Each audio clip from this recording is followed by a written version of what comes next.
Tem bola, caminha para o gol, Renato Sanches, grande passo na área, devolução, Renato chuta miúdo, chuta o pé esquerdo, gol! É golo! É golo! We're getting close to a decade since Renato Sanches catapulted himself to the top of every European Giants transfer list due to his performances for Portugal at Euro 2016 and for Benfica in that season prior. But Euro 2016 sealed the hype, you know? It co-signed the hype surrounding Renato Sanches and got him that Golden Boy award. Feels more like a Golden Boy curse at this point for Benfica players who have won it. Excuse me while I rant through this. Less structure to this video, but I want to talk about bringing back former players and Golden Boys and why I personally think Benfica's gotta cut it out. Stop it with this stuff, man. We gotta separate Rui Costa and Uncle George.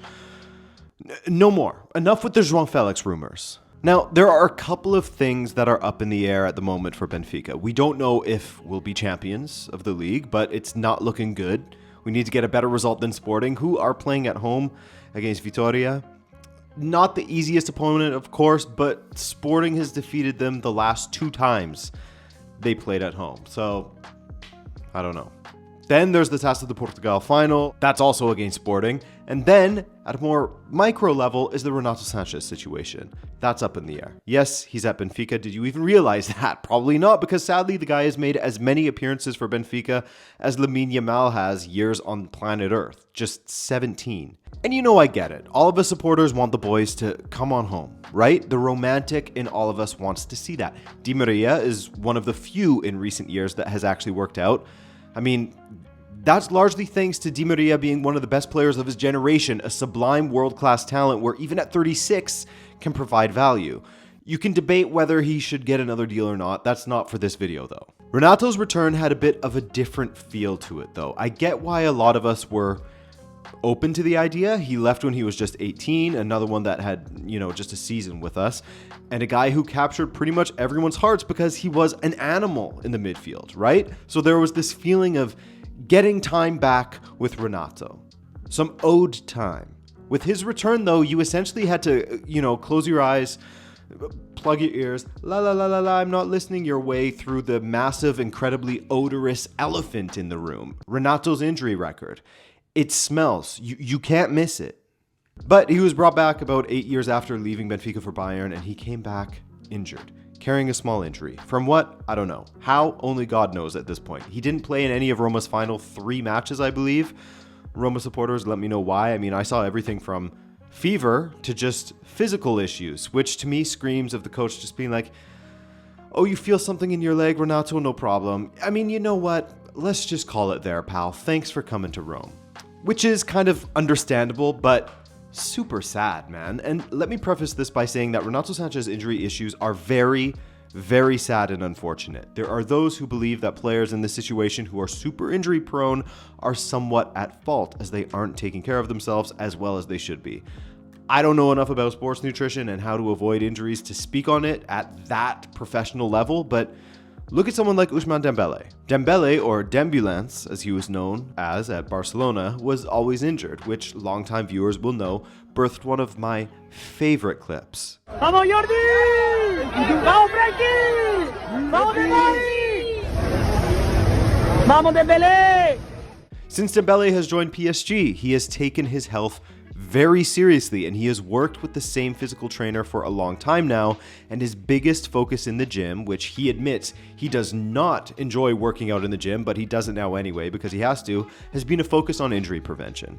Where he was only able to play in, I think, 37% of Barcelona's league matches while he was there, he's pretty much always available to Luis Enrique by comparison, so that big change has been made and he has been able to overcome his hamstring and muscular issues that he was suffering from at Barcelona. The same things Renato has been suffering from. And I know, different player, different situation, right?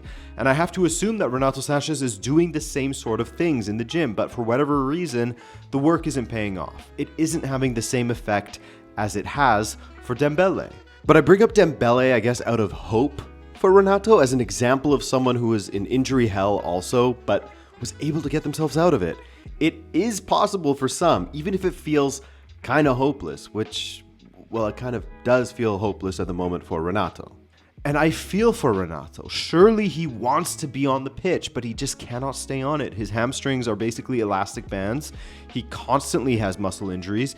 He's maybe going to make it back for the cup final this season, but even if he does, he should not play. The guy's been out since early April. I know I mentioned he's made just 17 appearances, but maybe speaking of how many matches he actually missed will hit harder, as this season he has already missed 34 matches through injury. 34 matches missed across 4 different injuries. And we should have known, right? He made even fewer appearances on loan at Roma last season, just 12. 27 appearances for PSG the season prior, but still was unavailable for 19 matches through injury. God, man. PSG must love us. There have been 3 players that we have taken on loan that have absolutely, completely fallen flat, mostly due to injuries. We have essentially become a dumping ground for their players that were considered failed signings or simply unwanted. And in the most recent cases, a hospital for their players to recover at. Julian Draxler, Juan Bernat, and now Renato Sanches. Gonçalo Guedes didn't come back from PSG, but he was another former player that basically used Benfica as a recovery room, unfortunately. Hospital de Luge is a real hospital, actually. They should have signed them there instead. Not at the stadium. Anyway, ultimately, it's sad.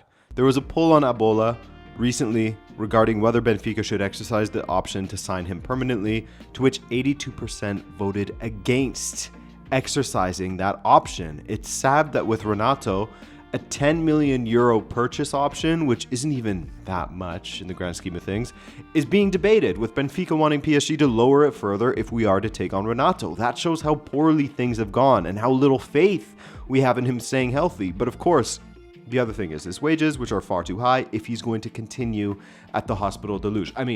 Estadio de Luge. There are talks saying that we'll do what we did with Gonçalo Guedes, not exercise the option to make it permanent, but then negotiate another loan or try to lower the fee. And to all of this, I say, why? Why are we doing this? I get it. We want to take care of our own, but there are times when it just doesn't make any sense. As much as I would love Renato Sanches to stay with us and become a great player again, it feels unlikely, and it really brings up the big question here, folks. The question of asset allocation, and minutes allocation too as well. And this is where the João Félix of it all comes in, the big warning of it all, because I do not want to see this happen. If João Félix wants to come to Benfica and we get him on loan and he takes an insane wage cut so that it doesn't mess up our other transfer plans, fine.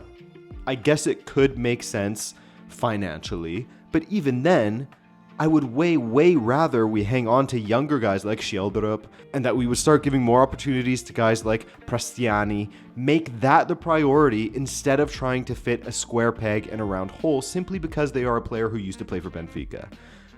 Minutes allocation, go to other people. Financial allocation, that should go to other signings as well. And the rumors are that Benfica want to get him in prior to the Club World Cup, which, fine. I guess given it's a whole ass extra tournament in the summer, we need bodies. But again, there are other people who can benefit from getting these opportunities. There are young players in the first team squad that can play on the left or in that second striker position that should absolutely be given priority. Why? Because they are actually Benfica players, not a former player that is going to come back to Benfica on loan and use this as a springboard to hopefully go back to his parent club and show that he has changed or improved in some way. That's not what Renato's doing. That is probably what João Félix would do. And I guess all of this sort of goes hand in hand with the Benfica leaks that we spoke of about in a previous video. You remember that? Bruno Lage scream talking to a supporter, mentioning things about transfer fees and how can we sell off these players that are worth blah, blah, blah if they're sitting on the bench, that stuff. My take there was that I don't ever want to hear my manager speaking about player values. That should never affect any of their decisions, because that shows that you are playing to the wrong people, agents, etc., and playing for the wrong reasons, to collect cash instead of collecting trophies. You're playing for the accountant's trophy, I guess. And so when I see things like Renato and João Félix now, I'm at the point where it feels like, who are we doing this for? Are we doing it for the good of Benfica or for the good of a player who used to play for Benfica at one time? Does this help our sporting project? In the case of João Félix, maybe, but does the benefit of that outweigh how it is taking time away from the younger players in the first team, taking time away from academy graduates that could use some experience as well, who are actually Benfica players? It just feels like recent business and recent rumors which granted the João Félix stuff is still just that, rumors. He's even being linked to Flamengo now, but anyway, are deals that are made for the wrong reasons, and I want us to move away from it. Yes, bringing back a player makes sense sometimes. Soon we'll probably see more rumors of Bernardo Silva coming back to Benfica, which could be a rare case of things being mutually beneficial. Bernardo Silva is a top player, at least when he isn't absolutely wiped out energy-wise as he has been this season.